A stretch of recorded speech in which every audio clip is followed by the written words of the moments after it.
Welcome to Sherlock Tales, where every mystery comes alive. Don't forget to hit the subscribe button, give this video a like, and share it with your fellow mystery lovers. Tell us in the comments, which part of the world are you watching from? Let's solve mysteries together.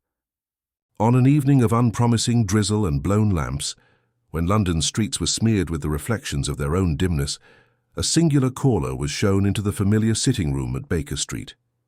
He entered with the gingerly step of a man who had walked too far on a thought and found the pavement ending beneath him. Holmes' long limbs annexing the settee and eyes half-hooded in that attitude of bored receptivity which always preceded a case of interest, lifted an eyebrow. Watson's newspaper rustled down upon his knee. The gentleman announced himself as Mr. Percival Mullet, an unlikely name for an impresario, yet that was what he proved to be. Manager of the Aldwych Pavilion and, as he was swift to say, lately an associate of a violinist whose sobriquet had drawn fashionable West End listeners into unfashionable East End streets. The papers had christened him the silent violinist of Whitechapel. He was by birth Romanian, by training, Viennese, and by temperament, if Mr. Mullet was to be believed, ascetic, enigmatic, and entirely without vices, save a pathological devotion to punctuality. His true name, Mullet told us, was Victor Petrescu. Holmes, whose dislike of musical exaggeration never diminished his love of musical truth, angled his head. The fire picked copper from his eyes. The manager's gloves, kid, yellowed by the night, were clenched about his hat brim. I noticed in his agitation that his right forefinger bore a faint dusting of white. Rosin, I imagined, though managers do not rosin bows. Holmes noticed it too. He noticed everything, and smiled without speaking. Mr. Mullet began, and once begun, his words came in a hesitant flood that carried him over any attempts at composure. Mr. Holmes, there has been a death at my theatre. At least the police say death, and a natural one at that, though there is nothing natural in the manner of it. It has, if you will forgive the expression, unstrung me. Pray be seated, Mr. Mullet, Holmes murmured. The fire does not interrogate, but it will warm you. Dr. Watson will note anything requiring medical conscience. Now, who is dead, and what is unnatural? Victor Petrescu, the man said, and the name seemed to dim the room by a further degree. The silent violinist.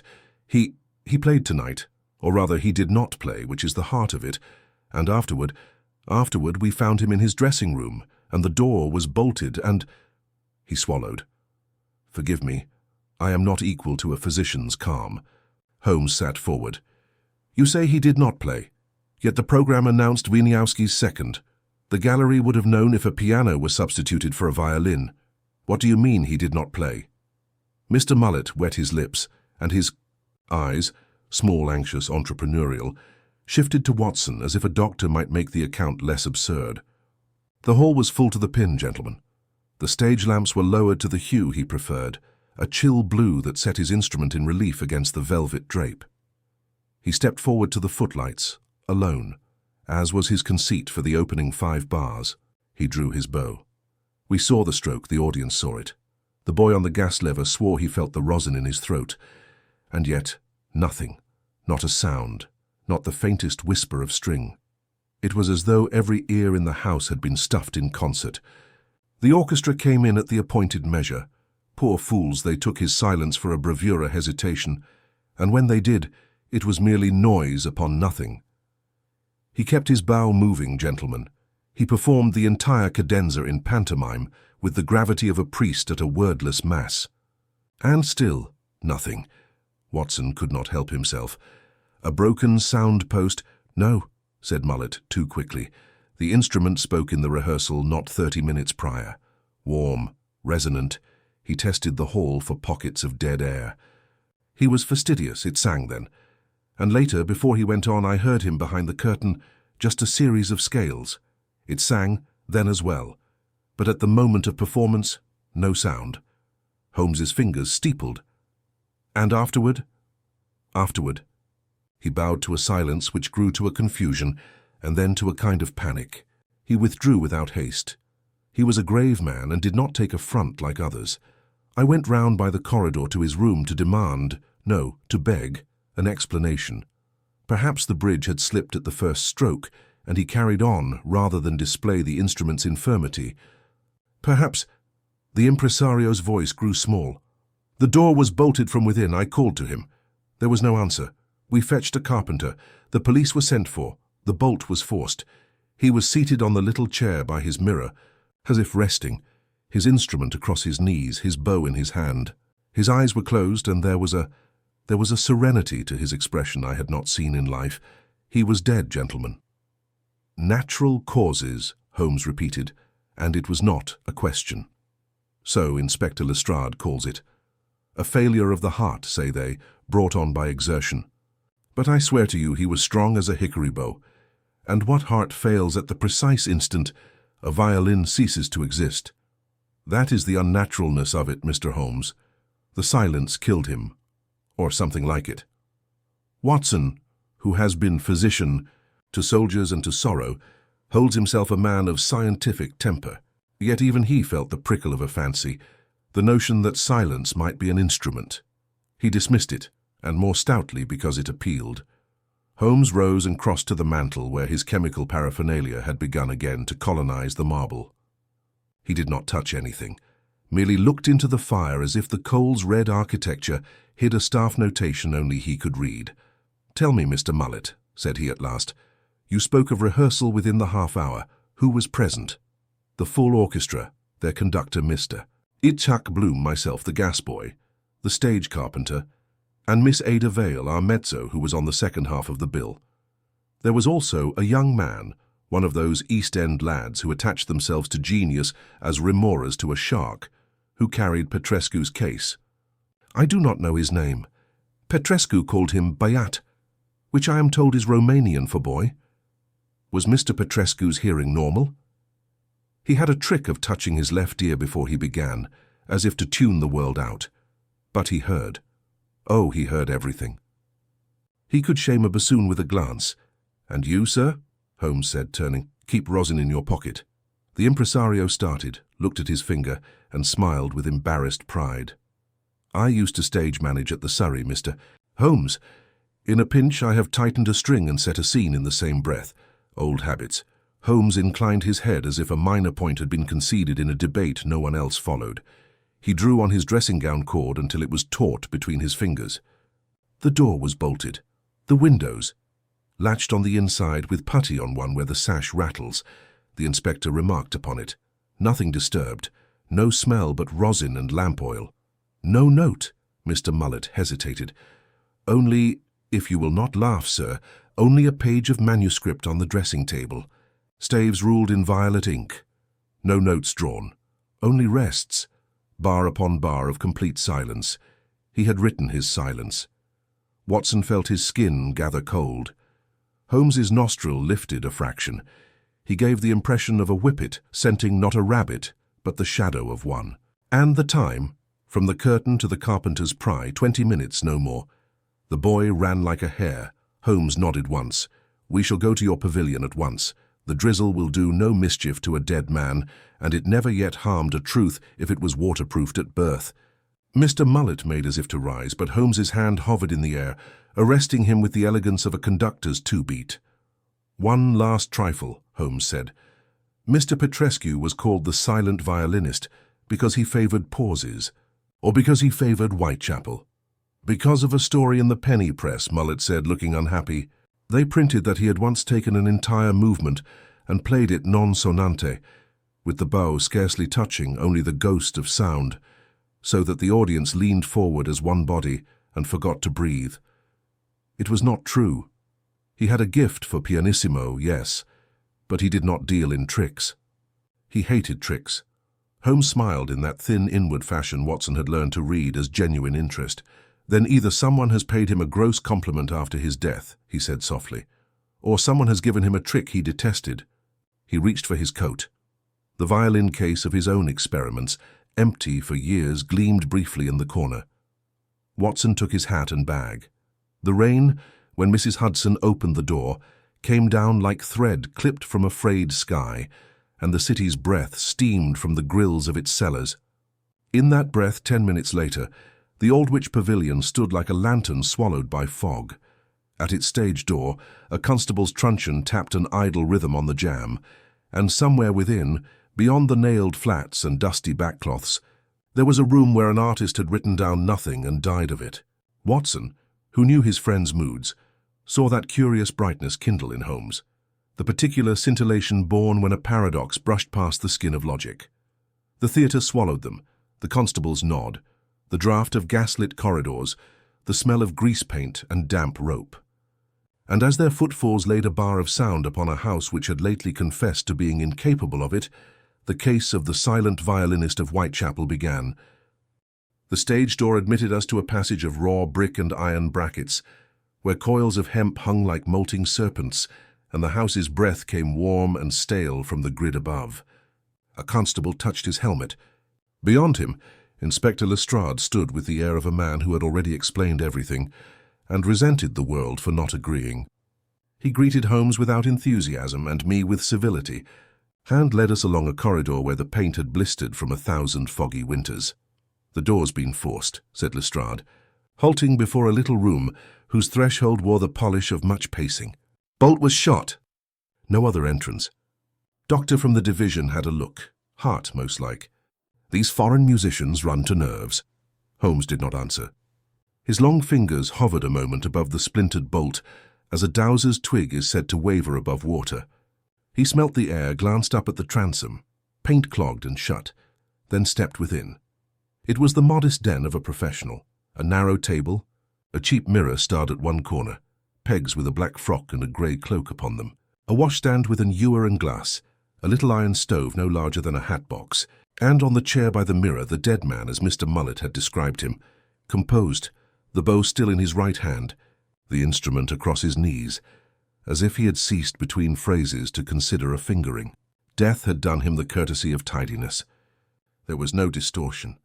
His features, thin and fine, had settled into an expression of grave repose that I have seen upon the newly dead when the flight has been swift and the body granted no time to register outrage. Holmes touched my sleeve lightly. "For your opinion, Watson." I bent, listened, and let my eye travel over those small details which are to a physician as letters to a reader. The skin had not the dusky, congested hue of a strangled man, nor the pinched nose and bluish earlobes of a slow suffocation. The lips were faintly pale. The conjunctivae, when I lifted a lid with a care for reverence, showed no hemorrhage. There was a faint odor in the room, nothing like the sour reek of coal gas, rather that composite backstage smell of lamp oil, size, and rosin. I observed nothing upon the hands beyond the usual sheen, where the strings fret the player's fingers. On the left lower jaw, however, where a violin's chin rest would commonly lie, there was the faintest discoloration, no more than a shadow of irritation, as if some substance had abraded or warmed the skin. "Sudden failure," I said, "but not apoplexy, nor the gross signs of asphyxia. The heart may yet be the villain." Holmes had set the bow upon the little table, and was peering at the violin as a naturalist peers into an unfamiliar bloom. He raised it delicately to the light and sniffed the ebony chin rest. "Her perfume would be too romantic," he murmured.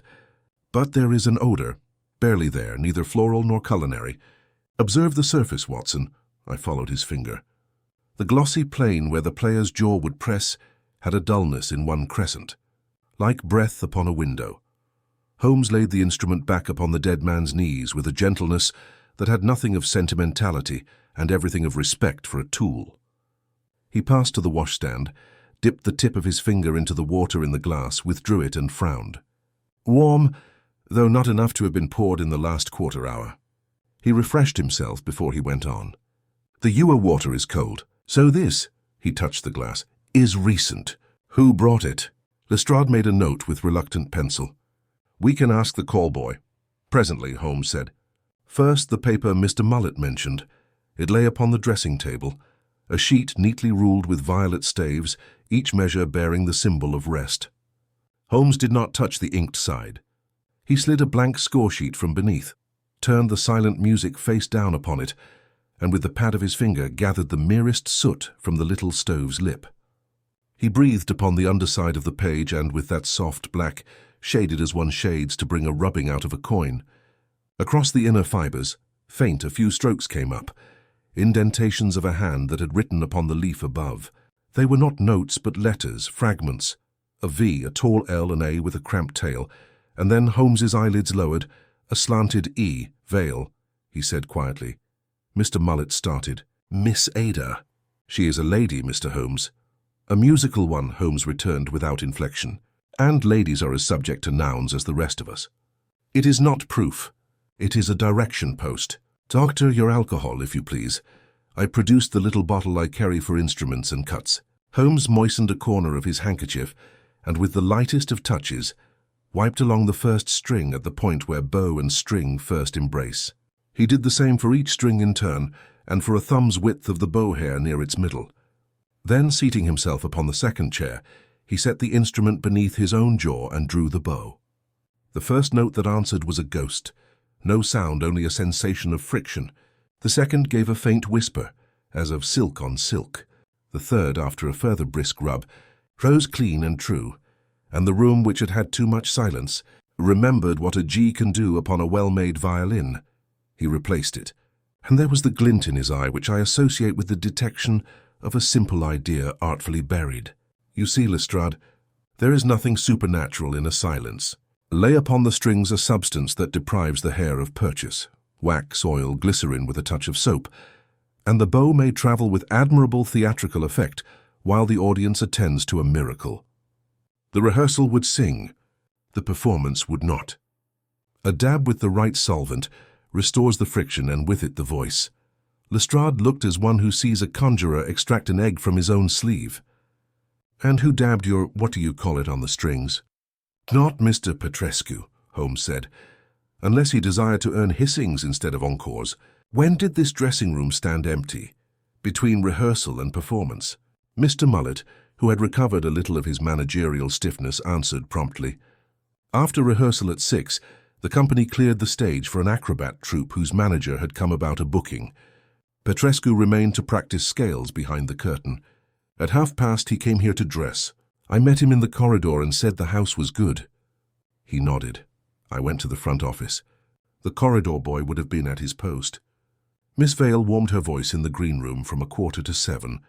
Mr. Bloom and the orchestra took their places at 10 to the hour. Holmes turned his head a fraction. And the young bearer of the violin case, the Bayat? Always about, said Mullet, with a helpless motion of the hands. Petrescu dismissed him before he went on. He was to return at the interval.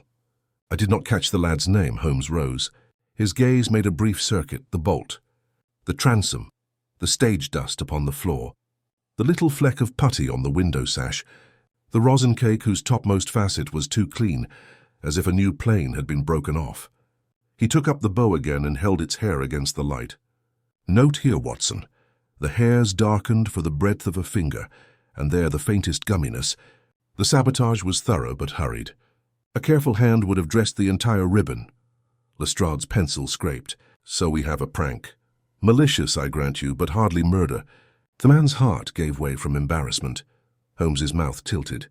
You would be easier to persuade, my dear Inspector, had there not been that crescent upon the chin and that odd odour upon the rest. A substance was laid here, he touched the ebony, which needed the warmth and pressure of performance to pass the skin. Mr. Petrescu went on with a painted silence and came off with a painted death. Lestrade bristled. You are telling me poison, Mr. Holmes. I am telling you that death and silence came from one hand, and that hand had access not only to the stage, but to this room. Whether it wore a glove is a matter we shall discover. He stepped to the doorway. Send me your gas boy, Inspector, your conductor, your mezzo, your carpenter, and, if Providence is indulgent, the nameless boy who carried a master's case. While you fetch them, I shall make the pavilion's acquaintance. The house itself often witnesses what men forget. We emerged to the wing where the flies began their black architecture. Holmes stood a moment at the proscenium and looked out. The auditorium, with its tiers and gilt and velvet, yawned like a beast with gentle breath. He walked to the footlights, put his boot upon the exact board where the violinist would have planted his own, and measured with his eye the distance to the blue-lamped row. He stooped. His gloved finger came away with a trace of powder finer than stage dust. Rosin, he said, but spread, not fallen, a deliberate dressing to sharpen the vision of the stroke, Someone was at pains that the audience should see a bow sing, even if they could not hear it. The trick, then, required spectators. The death required privacy. Our culprit arranged both. He straightened, and in the far gloom a slight figure peered and vanished, quick, distrustful, and barefooted in its going. "The boy," Holmes said softly. "We shall begin, Lestrade, with those who are easiest to frighten. They remember the most." The figure had vanished into the wings, as though the painted scenery itself had swallowed it, and Holmes, without raising his voice, bade Lestrade keep his men at the exits. We advanced cautiously into the gloom where ropes and counterweights made a forest of vertical lines and iron pulleys. A heap of discarded flats gave off the smell of glue and paint, and somewhere water dripped with slow insistence into a tin bucket. It was there, behind the tattered drop of a pastoral meadow, that we discovered the boy crouched with his knees beneath his chin, barefoot, his dark hair in tangles, and his eyes wide as if silence itself might devour him. Holmes crouched so that their eyes met. He had an art, when it pleased him, of gentleness that disarmed without comfort. He spoke in a tone low enough that the ropes above scarcely seemed to stir. "You carried Mr. Petrescu's case." The boy nodded once, his lips parting, but no sound came. "Your name?" "If you please," Holmes said. The lips shaped something Ion, perhaps Orjan, but the syllable was broken by fear. Holmes reached within his coat and produced a small silver coin, which he balanced on his long fingers and let drop into the boy's palm. The hand closed, not greedily, but with the relief of being acknowledged. "You shall keep that, Ion. Now tell me, did anyone touch the violin between rehearsal and the concert?" The boy's head jerked in a nod, then again in hesitation. He raised a hand and pointed not to the stage but upwards, towards the gallery where the lamps hung. Holmes's eyes followed. "From above," he murmured. "Good. You did well to remember." The boy scrambled to his feet and darted down the passage as if a curtain call had summoned him. Lestrade swore under his breath, but Holmes only watched the darkness into which he fled. "He will return. Children seldom keep secrets from themselves for long." We were recalled to the immediate business by the approach of voices. Mr. Itzhak Bloom, the conductor, arrived with Miss Ada Vale at his side, her cloak hastily thrown about her evening gown, and behind them the carpenter in his apron of nails. The little group bore that defensive air common to witnesses gathered before questioning, each attempting dignity, and yet glancing at the others with suspicion. Holmes invited them into the green room where the gas was turned high. He did not sit, nor did he question directly. Instead, he paced, hands behind his back, and permitted their own anxiety to fill the silence. It was Bloom who spoke first, his accent heavy with the continent, his manner brisk to cover unease. "I tell the inspector, it is his heart. Petrescu, he is, how you say, consumed inside. Such men, they burn too fast. He plays with too much spirit." Holmes paused in mid-stride. "Spirit does not lay wax upon a string, sir." Bloom's dark brows climbed. "Wax?" Holmes lifted the bow which he had kept with him, its hairs still faintly sticky, and held it out. "Explain this." The conductor took it, frowned, and shrugged helplessly. "It is sabotage, then. But by whom? We are all friends, all professionals. No one gains by humiliating him." Holmes's gaze turned upon Miss Vale. She had the face of a woman accustomed to attention, striking rather than pretty, with eyes like glass that showed everything except depth. She adjusted her cloak, as though to avoid the dust of the theatre's upholstery. "I admired Mr. Petrescu," she said coolly. "He was remote, yes, but an artist. If you suggest I scratched his strings like a jealous child, Mr. Holmes, then you mistake me." Holmes's expression altered not at all, but his glance flickered to me as if to remind that truth often lay not in words, but in the tremor of a hand upon its folds. I noted that her fingers, which clutched her cloak, were marked faintly with chalk, as from the rosin cake on the dressing table. "Miss Vale," Holmes said, "do you write music?" She hesitated only for a heartbeat, but it was enough. "No, I sing it." "Then you did not inscribe your name upon his manuscript." Her composure fractured. "What nonsense! Why should I—" Holmes cut across her denial with a quiet firmness. "The indentations betray the hand. Whether from affection or from malice, you left it. That much is fact. What we must establish is whether you placed anything more than letters upon his page." Lestrade broke in impatiently. If you've proof, Holmes, then by heaven produce it. I see nothing but a lady wrongfully accused. Holmes did not rise to the inspector's challenge. Instead, he turned suddenly upon the carpenter, who had been shifting from foot to foot like a man too long from his bench. Who forced the bolt? Yes, sir. You saw the body first? I sat quiet like he were thinking. Only, well, the glass. The water glass. Holmes's head tilted. What of it? Weren't there when I swept the stage at 6:30. I fetched him a fresh towel then, and there was no glass. Someone must have brought it after. Can't say who. I was back with the chisel when they called for the door. Holmes clasped his hands. Then the agent entered here while Petrescu was on stage. The glass delivered the draught. The chin rest conveyed the poison. The silence upon the strings was no accident, but a screen for the greater silence to come. He turned abruptly to Lestrade. Find that boy. He saw something above. While you waste breath, your culprit slips his knots. The inspector growled but gave the order. His men dispersed, their boots ringing upon the flagged corridor. Holmes resumed his pacing, but I knew from the set of his shoulders that he was turning the case upon an axis invisible to all but himself. He paused at the piano in the corner, struck a chord and listened as though sound itself might conspire. Then, almost absently, he spoke. The violinist's death was orchestrated with precision. Sabotage of the strings, poison on the rest, water to hasten its absorption. But the mind that contrived this wished also for spectacle. Silence in a hall that thrives on music. A dramatic irony too cruel for chance. Miss Vale drew her cloak closer, and Bloom scowled into the floor. Mullet wrung his hands. Holmes raised a finger, his tone sharpening. Each of you stood to lose or gain from Petrescu's reputation. One desired his silence more than his song. The question is, who? The gaslight flickered in a draught, and in that dimming I saw the first tremor of fear cross Ada Vale's carefully arranged features. Holmes observed it too, though he made no comment. Instead, he asked for the orchestra list, each name written in Mullet's careful hand, and studied it with the same absorption he might give a cipher. At length, he folded it into his pocket. Enough for tonight. The dead man waits, but truth does not rot. Tomorrow morning, Lestrade, we shall have answers from chemistry and from the boy. Until then, guard your witnesses as jealously as a miser guards coin. For if I am correct, the hand that wrote silence upon a stave may yet try to compose another. The following morning dawned with a dim and comfortless light, the fog lying thick upon Baker Street, so that even the hansoms moved with muffled wheels, their drivers peering ahead as though through gauze. Holmes had not slept. I found him already at his chemical table, sleeves rolled and eyes bright, a small array of phials and powders arranged with military precision. The violin's chin rest, carefully unscrewed from its mounting, lay beside him. He greeted me with that curt nod which meant his mind was too occupied to waste syllables. You see, Watson, he said at last, holding a glass slide to the light, the faint bloom we observed upon the ebony has yielded to treatment. A vegetable alkaloid, no doubt compounded for invisibility.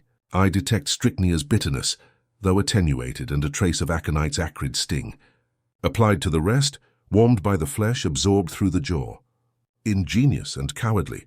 I bent over the slide, though it told me little beyond color and faint sediment.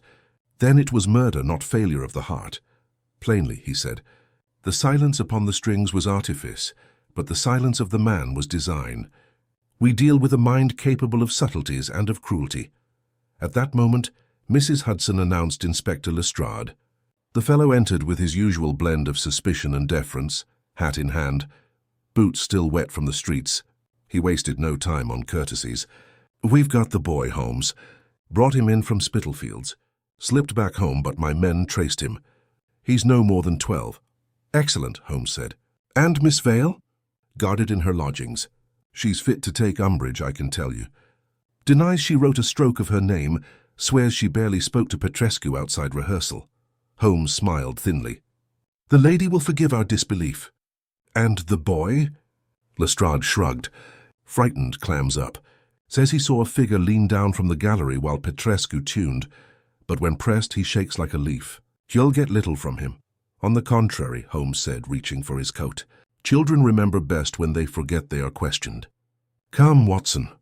We drove through the sullen morning to a little station room off Bishopsgate, where the boy sat upon a bench, hair falling into his eyes, his bare toes curled against the cold floor. A constable loomed nearby with unnecessary severity. Holmes dismissed him with a glance and sat beside the child, stretching his long legs as though in idleness. He took a notebook from his pocket, not to write in but to sketch. With a few deft strokes he outlined the curve of a violin, the bow, the angle of a man at the footlights. The boy's gaze fixed upon it, fascination stirring behind his fear. "You saw him thus, Ion," Holmes said quietly. "The bow moving, no sound, yes? Good, and above, what did you see?" The boy's finger darted to the page, drawing a crude square where the gallery would be. He hesitated, then scrawled the suggestion of a hand, something long and pale descending. Holmes turned the notebook so I could see. It was the bow itself the boy had drawn, or some stick-like thing, lowered stealthily. Holmes's brows lifted. "Not a hand, but an object," he murmured. "Something lowered from above. A brush, perhaps, dressed with our unguent, touched to the strings in the instant before performance. That accords with his terror of pointing upward." The boy, emboldened, scratched another mark, 2 dots beside the hand shape, eyes peering down. He whispered a syllable then, scarcely more than breath. "Femme, a woman," Holmes translated. His gaze sharpened. So it was no ghostly hand, but a woman's face above the lamps. "Ion, you have helped more than you know." He pressed another coin into the boy's palm and rose. "Guard him, Lestrade. His memory is our clearest witness. Outside the fog pressed like damp wool." Holmes drew me aside where no ears could trespass. "A woman in the gallery, Watson. Consider. Bloom was upon the rostrum, Mullet at the front office, the carpenter at his work. Only Miss Vale had liberty to roam. She could step above the stage under pretext of listening, slip the brush to the strings, retreat unseen. Her name upon the manuscript was no accident. And her motive?" I asked. "That remains the missing string," Holmes said grimly. Petrescu lived ascetically, too little known for enemies. Yet jealousy in music is a sharper blade than in love. Let us see what Miss Vale conceals. We called at her lodgings in Bloomsbury, where Lestrade's men kept watch. She received us in a parlour of modest furnishings, her figure erect, her eyes cool though ringed with sleeplessness. Holmes did not waste time on preliminaries. He held up the notebook where the boy's drawing remained. A child describes what he saw. A woman above the stage with something in her hand. "How do you explain it, Miss Vale?" Her colour rose but quickly receded. "The boy dreams." "I was in the green room, Mr. Bloom can attest." Holmes inclined his head. "Attest that you were there at 7. But between rehearsal and performance you had ample minutes. You could have ascended, prepared your silence, and returned. Deny it and the weight grows heavier." Her composure faltered then. She rose, paced the narrow room, fingers twisting the fringe of her shawl. "If I confess to touching the strings, will you cease this persecution?" I meant no harm. Only to humble him. He treated the rest of us as insects, playing to the crowd's frenzy while we scraped for notice. I thought if he faltered, if the audience laughed, perhaps management would see he was not infallible. I never dreamt, never, that he would die. Holmes's gaze was cold but not without pity. Poison was upon that rest. Not wax nor oil, but a tincture calculated. "Did you apply it?" "No," she cried, genuine horror in her voice. "I only brushed rosin to cloud his bow. A trick, nothing more." "Murder, God help me, I had no hand in murder." Holmes regarded her steadily. "Then someone knew of your mischief and added their own. Another hand used your act as curtain to mask their design. Who had such knowledge? Who stood near enough to see you? Think carefully, Miss Vale. A single name may save your life." She pressed a hand to her brow, eyes shut tight as though to summon memory. At last she whispered, "Bloom, he followed me once when I lingered at rehearsal. He warned me not to cross Petrescu. Perhaps he saw." Holmes exchanged a glance with me that held more certainty than he spoke aloud. "Very well. You shall remain under guard, but your honesty tonight may weigh in your favour. Come, Watson. We have a conductor to question." As we left, the fog thinned and the bells of St. Clement's tolled the hour. Holmes's stride was swift, his voice low but charged with purpose. "The lady admits to sabotage, but without poison, her crime is petty. No, Watson, the true murderer hid behind her folly. Bloom's warning may have been more than caution. It may have been possession of the very plan. Music conducts more than notes. It may yet conduct us to a killer." Holmes wasted no time in tracing Bloom. The conductor lodged at a respectable inn near Covent Garden, and thither we made our way, the fog trailing behind us like smoke from a dampened wick. The inn's keeper directed us to a first-floor chamber where the faint notes of a piano, hesitant and broken, trickled down the stairwell. Holmes motioned me to silence, and we paused at the door. Within, Bloom was practicing a passage with painstaking slowness, repeating the same 4 bars until they sounded like fragments of thought rather than music. Holmes rapped lightly. The notes ceased at once. Bloom admitted us with an expression of weary politeness, though there was something guarded in his eyes. He was a small, neat man, his hair thinning, his hands long and precise, as though his body existed only to serve the baton. "Mr. Holmes, Dr. Watson, to what do I owe the honor?" Holmes seated himself without invitation, his long frame filling the inn chair until it looked inadequate beneath him. He did not smile. "You have worked with Mr. Petrescu for how long?" 3 years. He joined us in Vienna and later here. A genius, if a difficult one. You warned Miss Vale not to cross him. Bloom's fingers twitched upon the piano lid, though he kept his eyes on Holmes. "She told you that, did she?" "Yes, I warned her. Petrescu had influence. To oppose him was to invite ruin. I sought to protect her. Yet you yourself did not fear him?" Holmes asked. A shadow crossed Bloom's face. "Fear him? I respected him. But he was a tyrant with his art. The tempo must be his, the phrasing his, the soul his. For the conductor, that is galling. We exist to shape music. He would shape it alone." Holmes leaned forward. "So galling, Mr. Bloom, that you might wish silence upon him." Bloom stiffened, and his hands pressed flat against the polished wood. "I poison him. No, I would never stoop so low. Yet you were present when Miss Vale brushed the strings. You followed her, you knew of her interference. Only one who possessed that knowledge could exploit it. You had opportunity and motive, Mr. Bloom." The conductor's breath quickened. His denial came sharp but not instant. "I saw her once near the gallery, yes. She tampered, I suspected, but I did not expose her. I thought a little humiliation might soften his arrogance. But poison, no, that is beyond me." Holmes's eyes glittered. "And yet the poison was placed. Consider, Watson, a substance requiring preparation, secrecy, and precision. It was laid where only a practiced hand would think to lay it. Not upon the strings which all eyes would see, but upon the rest where the very act of playing would ensure absorption. Who among our suspects knows both the mechanics of performance and the chemistry of effect? A conductor, who manages rehearsals and knows every idiosyncrasy of his soloist." Bloom rose abruptly, color mounting his cheeks. "This is monstrous. You twist facts to suit your suspicion. Petrescu was my colleague. Yes, he angered me, yes, he diminished me. But to murder, that is absurd." Holmes rose as well, his height overwhelming the smaller man. "Then let us examine absurdities. You alone had the authority to wander during rehearsal without question. You alone could approach the dressing rooms without raising eyebrows. And who better than the conductor to ensure the precise moment at which silence would coincide with death? For it was not random, Mr. Bloom, it was theatrical, contrived, a performance within the performance." Bloom's lips parted, but no words came. He seemed at once defiant and broken, like a violin held too long against a tightening peg. At last he sank back into his chair, pressing his fingers against his eyes. "You cannot prove it." Holmes's voice was soft. "Proof has many strings. The chemical trace, the boy's drawing, the lady's testimony, the carpenter's glass. Each is weak alone, but together they form a chord too strong to ignore. Confess, Mr. Bloom, and spare yourself the ignominy of being dragged from your chamber by Lestrade's men."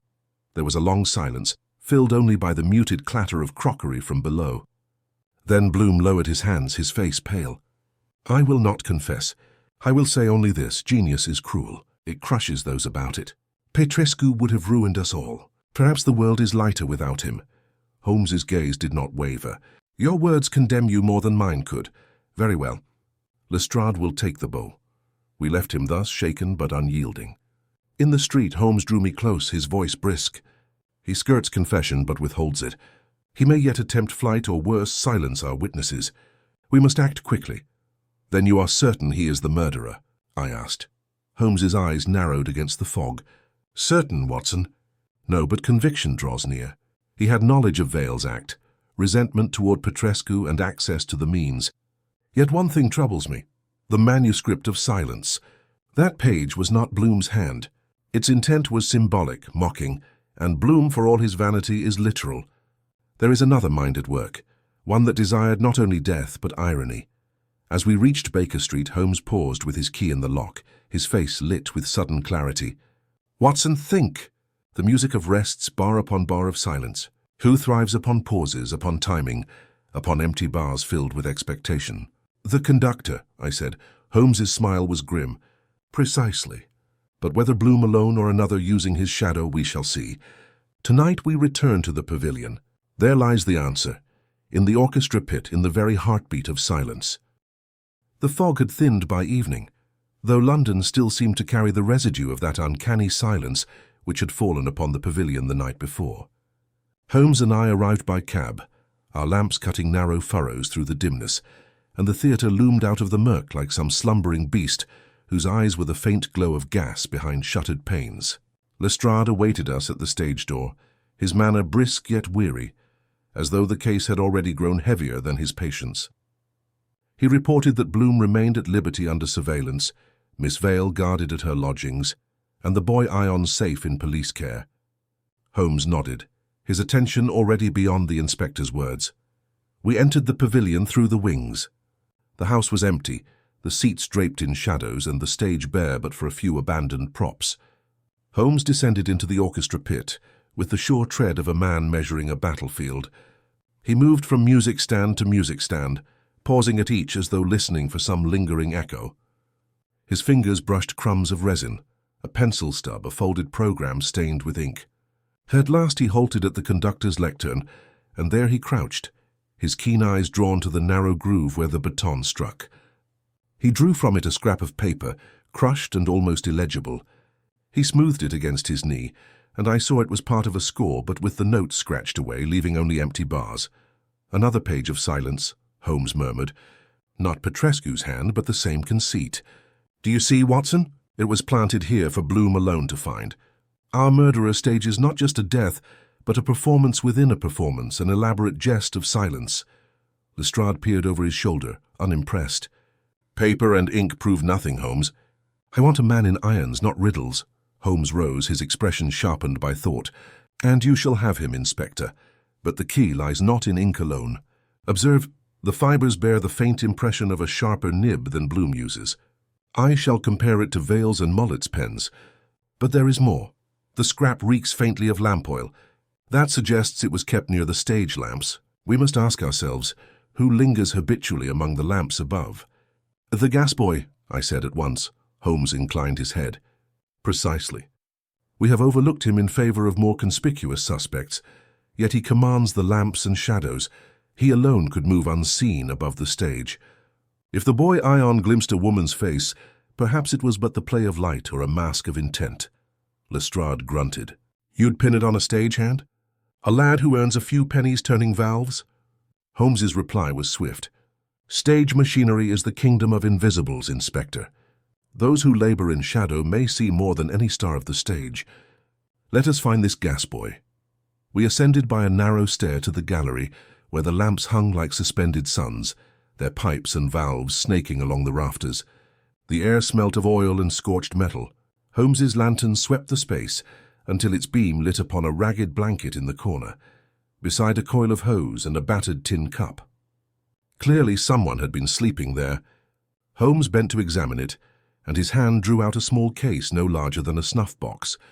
He opened it, and within lay a brush stiff with residue, its bristles darkened, its handle stained with something crystalline. Holmes touched it lightly with a glass rod, then held it to his nose. "The very implement," he said, the brush lowered to the strings. "And see, the handle bears initials VP. This was Petrescu's own rosin brush, stolen from his case. Our culprit has a sense of irony." At that moment footsteps clattered up the stair, and a thin youth appeared, his face smeared with soot. It was the gas boy himself, no more than 16, his eyes darting like a trapped animal's. Lestrade seized him by the arm, but the boy cried out, "I never meant him dead, only to teach him." Holmes's voice cut through the commotion, low and deliberate. "You tampered with the violin. You brushed the strings to rob them of sound. But someone else laid poison upon the rest. Who was it?" The youth's chest heaved. "I swear, sir, I did as Bloom told me. He gave me the brush, said to coat the strings while the master tuned. Said it would make the bow slip nothing more. I did not know of poison. Lestrade shook him. You lie, boy. But Holmes lifted a hand. No, he tells truth enough. Bloom instructed him, using the anonymity of the stagehand to cover his act. Yet Bloom alone would not risk discovery. Another supplied the tincture, someone who understood both chemistry and theatre's timing. Consider Watson, the impresario Mullet. He alone had access to all, yet was thought merely anxious. He has Roseanne upon his finger, recall, though he claims it habit. He staged the whole affair, using Bloom's resentment and the boy's obedience as his instruments. A sudden clarity pierced me. Then Bloom is but a pawn, his pride exploited. Veil a shield, her mischief convenient. The boy a tool. Hand behind all, Mullet. Holmes's eyes gleamed. Exactly. A manager knows the stage better than the players upon it. He arranges entrances, exits, illusions. He arranged this death with the precision of a production. And he alone had motive beyond envy. Petrescu threatened to break his contract and join another house, a ruinous loss. The boy sagged in Lestrade's grip, sobbing. Holmes placed the brush back in the box and closed it. There is our proof, Inspector. Take the boy as witness, but the true arrest lies ahead. Mullet wrote silence into his program, and Petrescu's silence was the finale. We descended into the theatre once more, and Holmes's stride was swift and inexorable. The curtain of fog at the stage door seemed to tremble with the breath of revelation, and I felt the case, which had begun in mystery, now pressed close to its resolution. Yet even then Holmes's face held not triumph, but a deeper reserve, as if one further note had yet to be played. The fog still clung to the streets when we left the pavilion, the boy in Lestrade's custody, and Holmes silent beside me in the cab. His eyes had that distant fire I knew so well, as if the case were an equation he had nearly balanced, but some elusive symbol yet refused to fall into place. When at last we reached Mullet's residence, a respectable house off Holborn, Lestrade had already summoned his men to stand watch. The impresario received us in his parlour with an air of aggrieved surprise, his dressing-gown drawn tight, a decanter uncorked upon the sideboard. He attempted indignation, but Holmes cut him short with a raised hand. You arranged the performance of silence, Mr. Mullet. The poisoned chin rest, the falsified manuscript, the brush given to the gas boy, each was part of your production. Theatre was theatre, but theatre with death as the climax. Mullet paled, then rallied with a laugh more brittle than glass. Absurd. I came to you first, Holmes. Why would I summon my own noose? Holmes's voice was cold. Because you feared chance might unmask you before your curtain call. To arrive at Baker Street with trembling hands and tales of the unnatural was to set me on a trail of phantoms, not facts. You hoped I would see superstition where there was only calculation.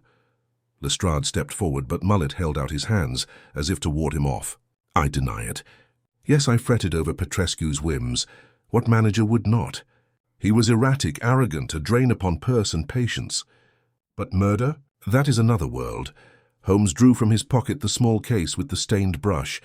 He placed it upon the table with the finality of a gavel. This was found among the lamps. The boy swears you gave it him. The initials upon the handle are Petrescu's, stolen from his own case. You staged the illusion of failure, knowing Bloom's resentment and Vale's mischief would provide ready masks. When the silence came, suspicion would scatter like sparks from a lamp. Only you remained unseen, pulling strings from the shadows. Mullet's face blanched, then flushed a sickly red. His mouth opened and closed soundlessly, as though he were the very violinist he had silenced, bowing a pantomime without a note. Bloom, he whispered hoarsely at last. It was Bloom's plan. I may have known of it, yes, but he insisted. Holmes regarded him with something almost like pity. You may shuffle the score as you please, sir, but the melody betrays you.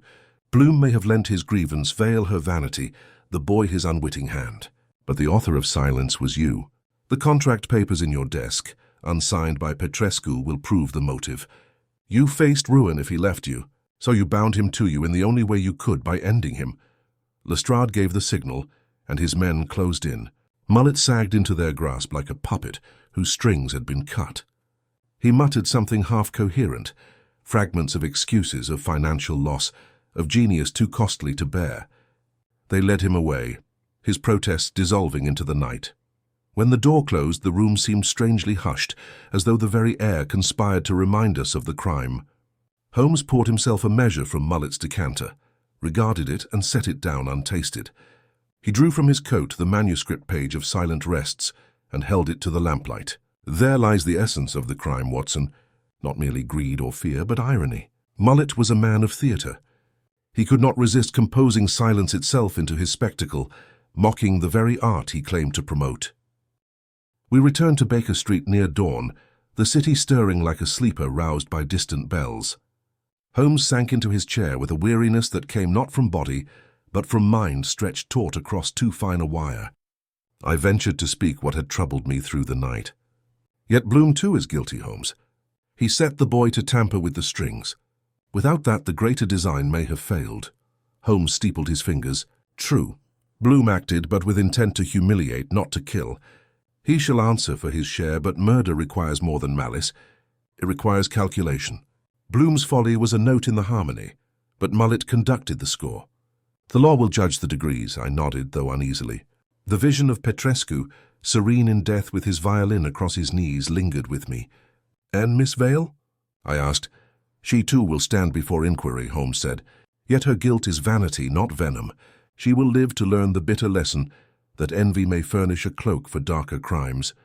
For some time we sat in silence, the first pale strands of daylight weaving across the carpet. Then Holmes spoke again, softly, almost to himself. Strange, Watson, that silence should echo louder than sound. Petrescu played nothing, and yet his final performance shall be remembered more than all his notes. The case closed with Mullet's arrest and eventual confession, though he phrased it less as guilt than as lament for a ruined career.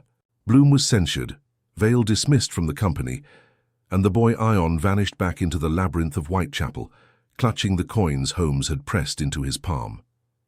For London, the scandal was another night's entertainment, a tale to be told in clubs and coffee-houses. For me it was another reminder that evil may lurk not only in the shadows of alleys, but in the bright footlights of the stage. Holmes, with characteristic detachment, dismissed it in a single phrase as he reached for his violin that evening. The world is full of men who mistake applause for immortality, Watson. Petrescu sought neither, yet found both.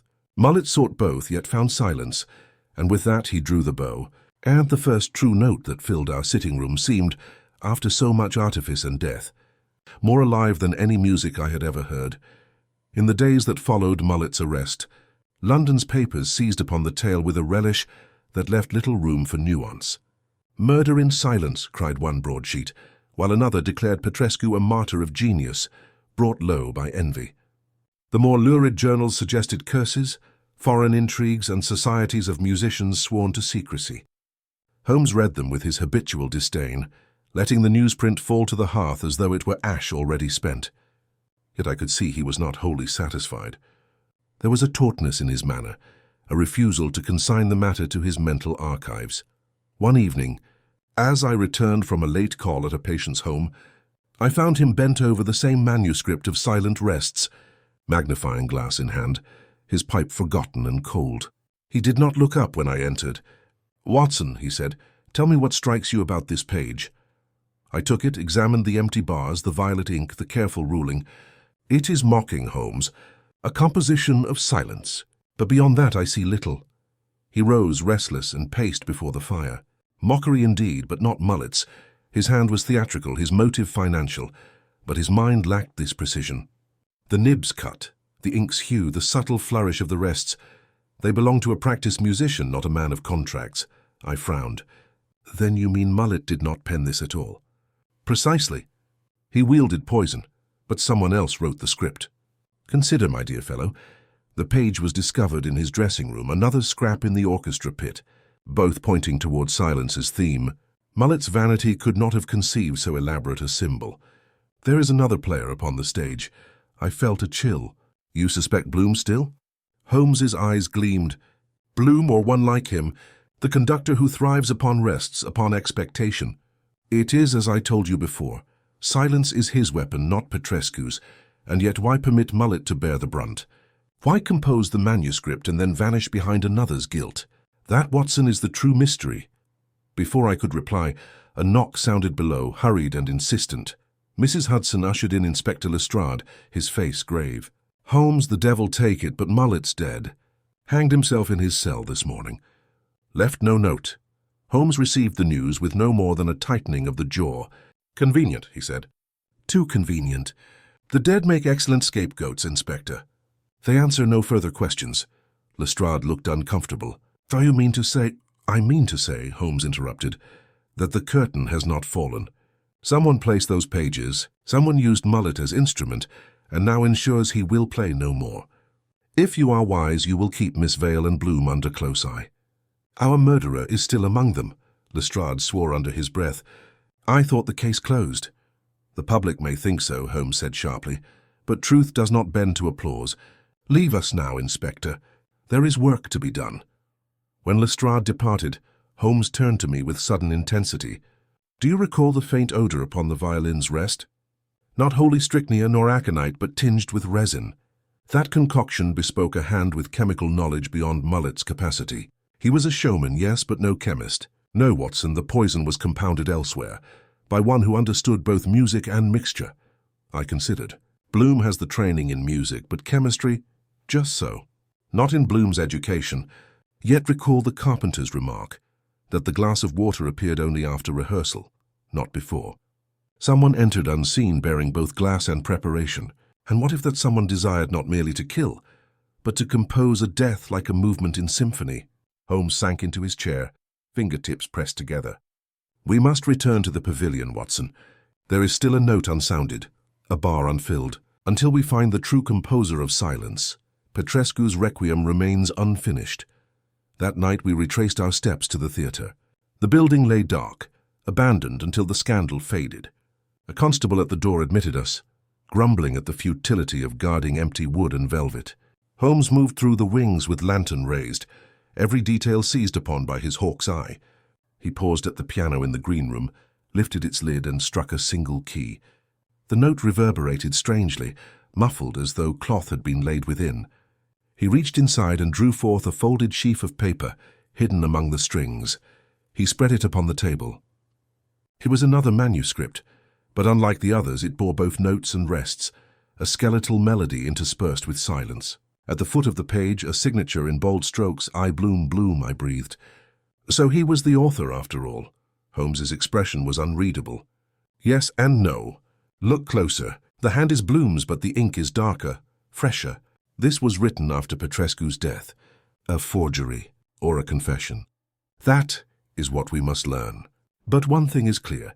Bloom wished silence to be remembered as music, to transform absence into presence. He could not resist returning to his theatre, even under suspicion, to hide this grotesque score." He folded the pages carefully. "Tomorrow we confront Bloom, but mark me, Watson, he will not yield easily. For men who compose in silence guard their secrets most jealously, and until his truth is drawn forth, Petrescu's bow continues its ghostly stroke." We left the pavilion as dawn broke pale over the city, and I felt the air heavy with expectation, as if all London waited for Holmes to strike the final chord of this dark symphony. We called upon Bloom the following morning at his lodgings.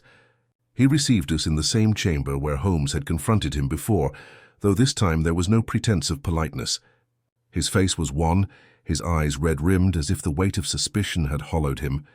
The piano stood open still, the same passage half-marked with pencil upon the score, but his hands hovered above the keys as though they no longer obeyed him. Holmes placed the folded sheaf of music upon the lid with deliberate calm. "This," he said, "was found in the pavilion, concealed within the piano. Your signature adorns it, Mr. Bloom, yet its existence damns you more than any testimony." Bloom stared at the pages as though they were venomous. At length he whispered, "I wrote it, yes, but not as you think. It was no confession of murder. It was an elegy, my requiem for Victor." His silence demanded form, and I gave it one. Holmes regarded him coldly. "Elegy is too generous a word. It is obsession. Silence transformed into music, an irony that bears the same fingerprint as the poisoned chin rest. You ask us to believe that you, who resented Petrescu's genius, wrote this after his death merely to honor him. No, sir. You wrote it because silence was always your weapon." Bloom's thin frame quivered. "Weapon? You do not understand. He stole everything from me. The orchestra watched only him. The critics praised only him. I was invisible, as though the baton itself had turned transparent. I longed for a moment when the audience would lean toward my hand instead of his. But I swear to you, Holmes, I did not kill him. I wished him humbled, not destroyed. Holmes leaned forward, his eyes narrowing. And yet he was destroyed. Mullet provided motive, yes, but he lacked the artistry. Vale tampered, but she lacked the venom. The boy acted, but without design. You, Bloom, you alone had both artistry and resentment. You orchestrated silence. Bloom pressed his palms to his temples, rocking slightly. No, you seek a villain, and I am convenient. But if I were guilty, would I remain here in plain sight, writing elegies to betray myself? Think, Holmes, would I not have fled? Holmes did not answer at once. He paced, the boards creaking beneath his long stride. You raise a question worth considering. Flight is not always the mark of guilt. Sometimes it is its denial. Yet what compels me is not your presence, but your handwriting. You chose silence as theme, and the poison mirrored it too closely. There is a symmetry here, Bloom, too perfect to be accidental. At that moment a knock sounded. A constable entered, bearing a small parcel wrapped in brown paper. Addressed to Bloom but intercepted under Lestrade's instructions. Holmes took it without ceremony and unwrapped it. Inside lay a vial stoppered and labelled in careful script, aconitum diluted. Alongside it a folded note.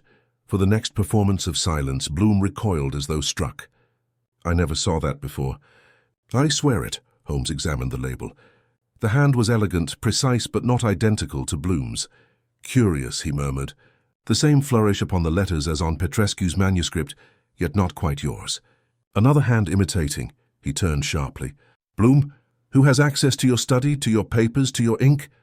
The conductor blinked in confusion. Only my copyist, a young woman from the theatre, Miss Vale, when scores must be transcribed, and yes, Mullet, who often rifled my desk in search of accounts. But he is dead. Holmes's eyes gleamed. Dead, yes, and by a rope suspiciously timely. What if his death was no suicide, but another silence composed for him? A final note in the murderer's score? I felt the chill of it. Then the true hand remains still at liberty. Someone who uses both Bloom and Mullet as masks, who writes silence yet never shows their face. Holmes nodded grimly. Exactly so. And who better than one trusted to pass unseen, to copy scores, to handle ink with precision? Vale? She admits jealousy, but we underestimated her reach. Her name upon Petrescu's manuscript was not vanity, it was signature. She forged Bloom's music, she delivered poison under guise of rosin, she set Mullet up for ruin. She composes not in notes but in absence. Bloom's voice broke with a gasp.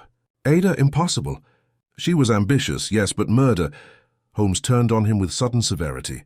Ambition is a sharper spur than genius. She dwelt in your shadow and Petrescu's, and she craved the stage not merely to sing but to command. Silence was her aria. She made you her chorus and Mullet her scenery. And now she prepares a second act. Without waiting for reply, Holmes strode to the door. Come, Watson. Lestrade must be warned. If we delay, Miss Vale may vanish or strike again.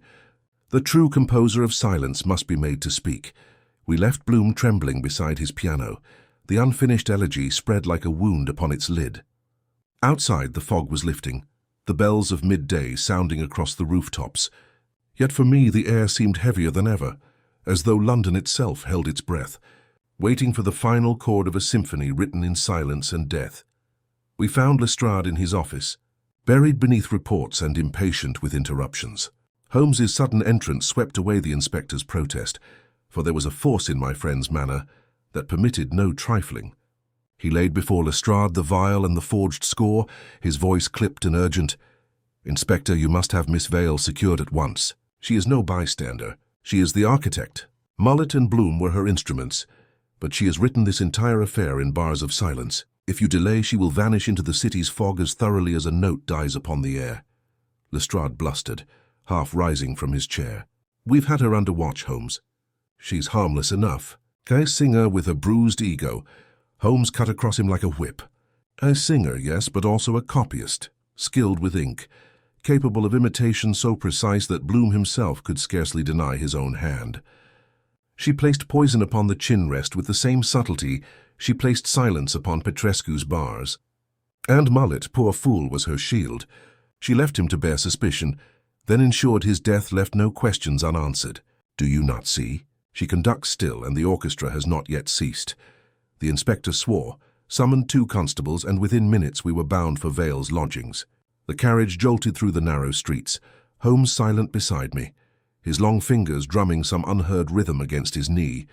At last he spoke, his tone low, reflective. She has played the perfect cadenza, Watson. Layer upon layer of deceit, a symphony of silence. Yet even the cleverest musician must end upon a cadence. She has left us traces, and those will resolve. We arrived to find the constables agitated. The landlady, flustered and red-cheeked, wrung her hands as she explained that Miss Vale had gone out an hour earlier, carrying a small travelling case. No destination had been offered. The room upstairs was in disarray, the wardrobe half empty, the dressing table strewn with abandoned powders and stage rouge. On the washstand stood an uncorked bottle, whose sharp scent of chemicals made my eyes water. Holmes bent to sniff it, then touched a drop to his tongue with reckless confidence. "Veratrum," he said. "Third tincture deadly if taken in excess, but diluted it masks as a tonic. She has carried her poisons openly, Watson, under the guise of medicine." The stage gave her the perfect disguise, cosmetics, mixtures, elixirs, all at hand.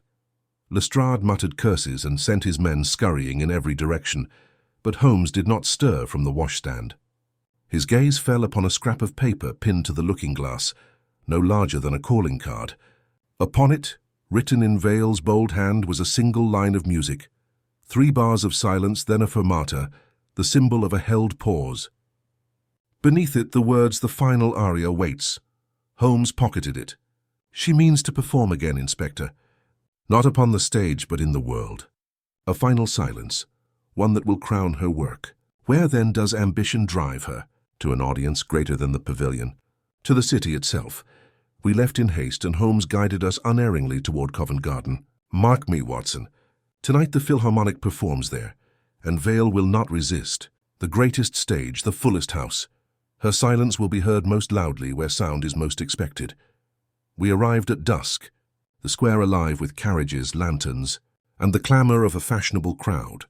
The hall blazed with light, the orchestra already tuning within. Holmes moved with fierce purpose, slipping past attendants with the authority of one who belonged there. We found ourselves in the wings once more, the familiar smell of rosin and lamp oil thick in the air. Lestrade posted his men at every exit, yet Holmes remained tense, scanning every shadow. The performance began. From our concealed place, I watched the audience lean forward as the overture swelled. The strings rose in a tide of sound. The winds answered, the brass declared. It was glorious, and yet beneath it lay a tremor, the fear of silence poised to descend. Holmes whispered, "She will wait until the solo." That is when expectation is greatest. Minutes dragged like hours. Then, during a quiet passage, Holmes stiffened. Across the stage, above the lamps, a figure moved, slim, cloaked, deliberate. Ada Vale. She leaned forward with something in her hand, a small brush glinting faintly in the light. Before Lestrade could act, Holmes sprang. He crossed the pit with astonishing speed, seized the ladder, and climbed like a man half his age. Vale turned, startled, and for a moment her face was lit fully. Not fear, but exaltation, as though she were about to deliver the note for which her life had prepared. Holmes caught her wrist. The brush fell, clattering to the boards below. Her voice, low but ringing with defiance, carried to us. "You cannot silence silence, Mr. Holmes. It has already been written." Holmes dragged her down, unresisting yet proud, as though she had completed her part regardless of capture. Lestrade's men closed in, and the music faltered before resuming uncertainly. The audience, sensing nothing, applauded the continuation. Holmes handed her to the inspector with a final, cold remark. "You sought immortality through absence, Miss Vale, yet the law will write your coda, not you." That night, back in Baker Street, he sat with violin across his knees, silent. I ventured at last, "Holmes, do you think she believed in her own madness that silence was music?" He drew the bow slowly, one long note filling the room, so alive it seemed to breathe. "Belief, Watson, is the most dangerous score."